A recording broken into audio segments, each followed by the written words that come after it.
Beginning, the stranger in the wreckage. The crash shook the entire valley. I was halfway through repairing the solar converters on Outpost 3 when the sky tore open with a burning streak of fire. A ship, or what was left of one, spiraled downward, cutting across the horizon like a wounded star before crashing into the dunes several kilometers away. The shockwave sent a rumble through the sand, and dust rose in thick clouds that tinted the air copper red. No distress beacon. No identifying signature. No response to comms. And no one else was close enough to reach it before nightfall. So I went. My name is Daniel Rourke, a human technician contracted to the neutral fringe stations. I wasn't military, not a soldier, not even authorized to meddle with foreign crash sites. But leaving a survivor to die on this barren frontier felt wrong, no matter where they came from.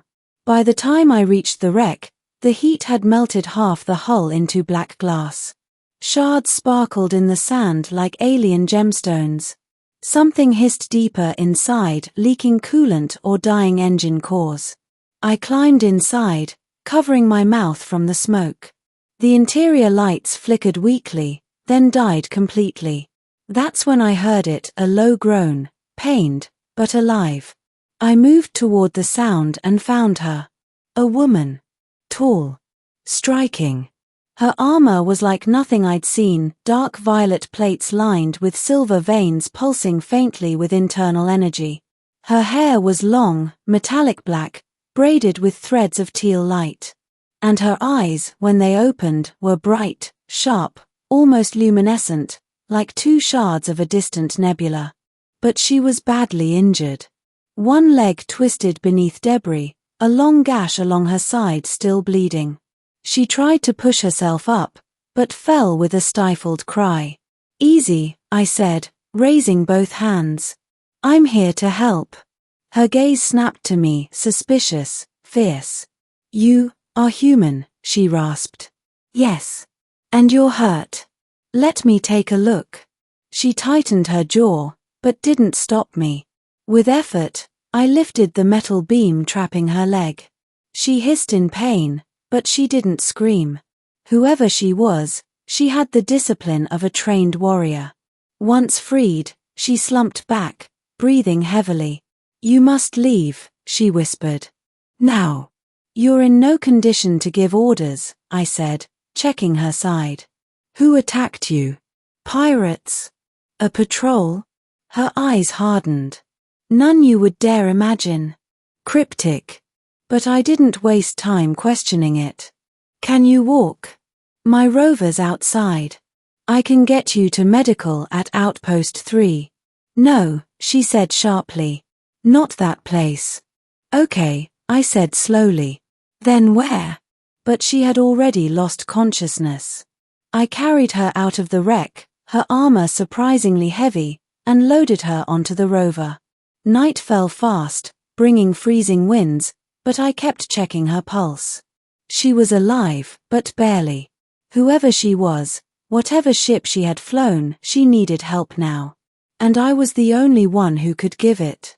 Middle, the secret queen.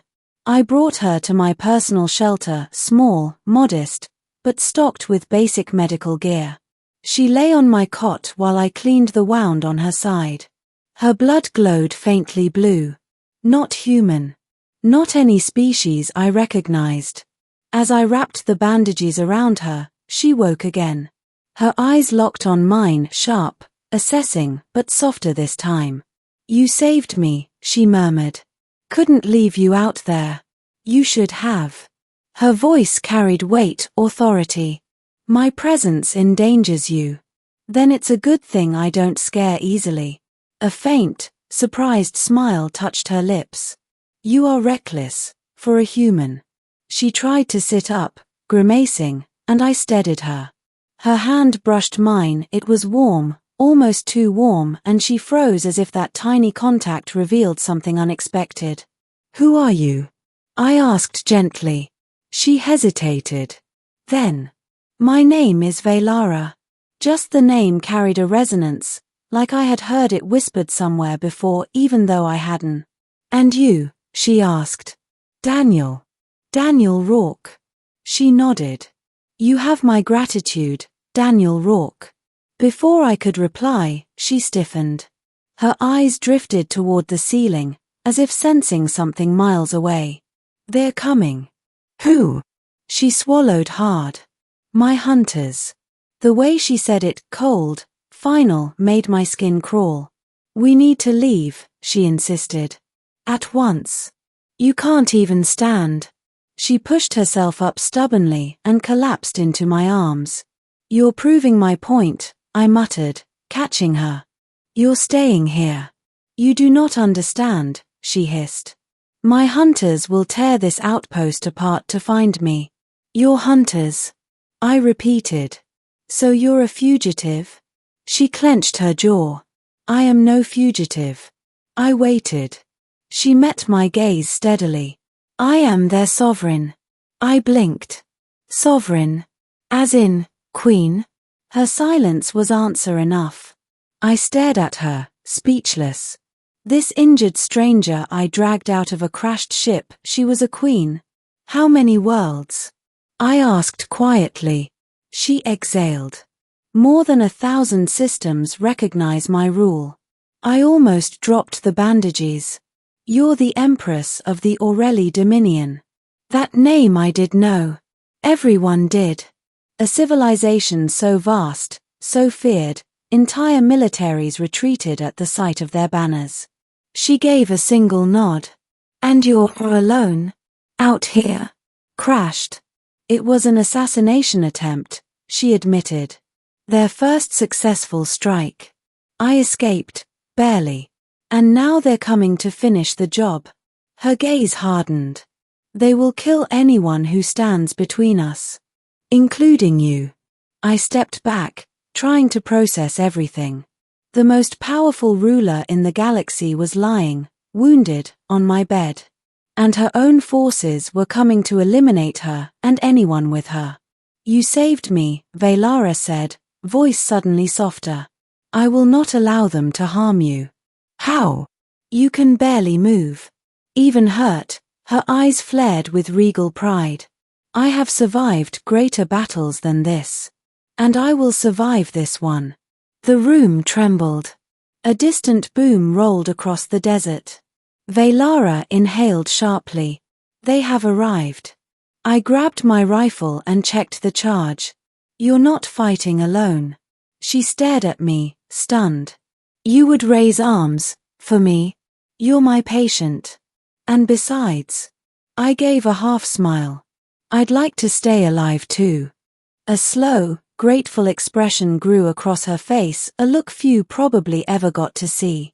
Very well, Daniel Rourke, she whispered. Then we stand together. The attack, the Queen's fury. The night lit up with violet fire as Dominion dropships descended, surrounding the outpost. Their engines roared like thunder. Dunes shifted under the impact. Soldiers in obsidian armor emerged, scanning the area with energy pikes. Search every structure, one barked. The Empress must not leave this planet alive. Velara's eyes flashed with fury. They dare. I helped her stand, letting her lean on me. She was weak, but anger seemed to rekindle her strength. A blast shook the door. Another. The hinges glowed orange. They're coming in, I warned. Let them. The door exploded inward as 4 armored hunters stormed inside. They aimed plasma rifles at us. Target located, one said. Eliminate the human. Retrieve the Queen's biomatrix. No, Velara growled. She raised her hand and the air vibrated as invisible force rippled outward. The soldiers crashed into the walls, armor screeching. I stared. You have kinetic abilities. She breathed heavily, using that much power while wounded hurt her, but she kept standing.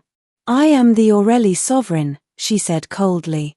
I command matter itself. More soldiers rushed in. I fired at the first wave, forcing them back. Velara stepped forward, her hand glowing with a crackling blue aura, and unleashed another wave of energy that scattered them like sand. But her knees buckled. I caught her again. "You can't keep doing that." "I must," she panted. "Or we die." A voice boomed outside, deep, cold, authority-laced. "Empress Velara. Surrender your life with dignity." She stiffened. "General Draxis. You know him? He once swore to protect my throne," she whispered. "Now he seeks it." The doorframe burst apart as a towering figure entered, massive armor, horns etched into the plating, eyes glowing red. He pointed his blade spear at her. "Your reign ends tonight." Velara swayed. She couldn't win, not like this. So I stepped between them.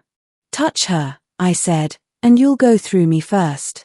Draxis paused, just a second, but enough to show shock. "A human? Defending the Empress?" "She saved my life," Velara said suddenly. I turned, startled. She continued, louder. "This human is under my protection. Harm him, and I will burn your lineage from the stars." Even injured, her voice carried undeniable imperial command. Draxis hesitated, which was all she needed.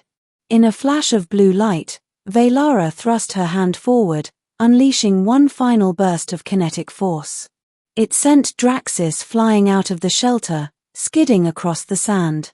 But the effort drained her completely. She collapsed to her knees. I knelt beside her. "Velara, stay with me." Her breathing slowed. "The throne must not fall," she whispered. "Help me reach the command ship. I can transmit a security override, recall loyal fleets." I lifted her gently. "Then that's where we're going. Ending the Queen's choice." We moved across the battlefield, hiding behind dunes and broken structures, avoiding patrols.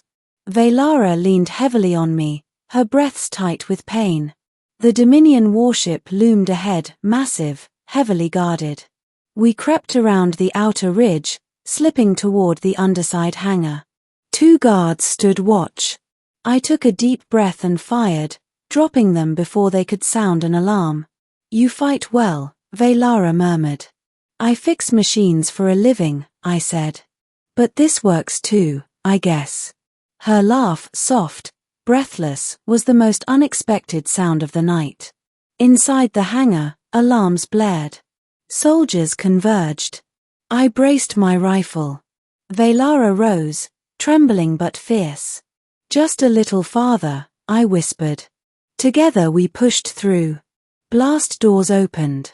And standing inside the control chamber, General Draxis. Persistent, he growled. "You will not claim my throne," Velara said, stepping forward. "You cannot even remain standing." She lifted her chin. "I do not need to." I realized her plan a split second before she acted.